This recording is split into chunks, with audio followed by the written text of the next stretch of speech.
Siya bakit? Siya naman ay makunang mga minamahal. Bakit itong mayaman? Hindi nakapasok sa langit.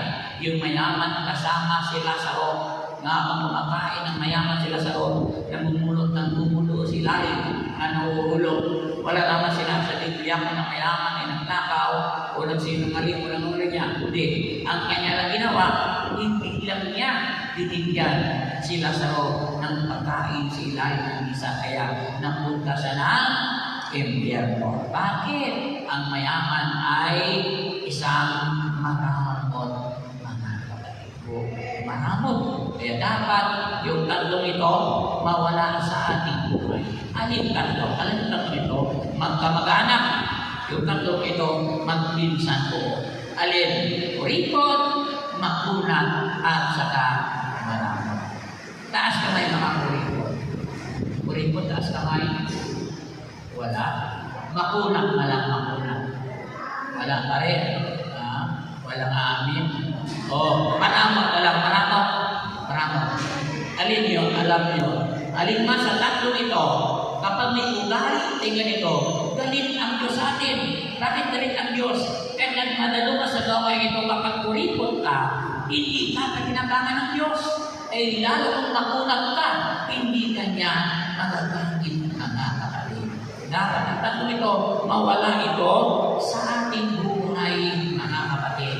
Bakit? Hindi ba? Sabi ng Biblia, magbigay ka. Kapag nagbigay ka, ibabalik, gustong tagal, siksik, digdig, at umaapaw. Hallelujah. Hallelujah. So, inutos ng Diyos na magbigay. Kung hindi ka magbigay, walang ibabalik mga kapatid. Kailangan magbigay ka. Kasi kung nagbigay ka, ibabalik man ito ng Diyos, mga kapatid ko. Amen po ba? Nagsabi sa kaming chapter 11, verse 24, ang tikom na kamay, lalong naghihirap, subalit ang bukas palad, pinagpapala ni El Shaddai. Itaas natin ang kamay na nakatikom, yung kaliwa, nakatikom, yung kaliwa lang kaliwa. Ito sinasabi ng si Pacquiao, isuntok natin, 1, 2, 3. Halimbawa, lumipad ang 1,000. Sa kamay mo nakatikom, paglipad 1,000, paano makukuha? Bakit? Nakatikom eh. Amen po ba? Buksan mo yung kamay. Buksan nyo. Ito, tinatawag yung karatista. Ikarati natin. 1, 2, 3. Halimbawa, may lumipad 1,000 sa kamay mo nakabukas. Pagdaan ng 1,000, hawak mo kaagad. Bakit? Nakabukas, mga kapatid. Kaya dapat, ganun ang ating kamay, buksan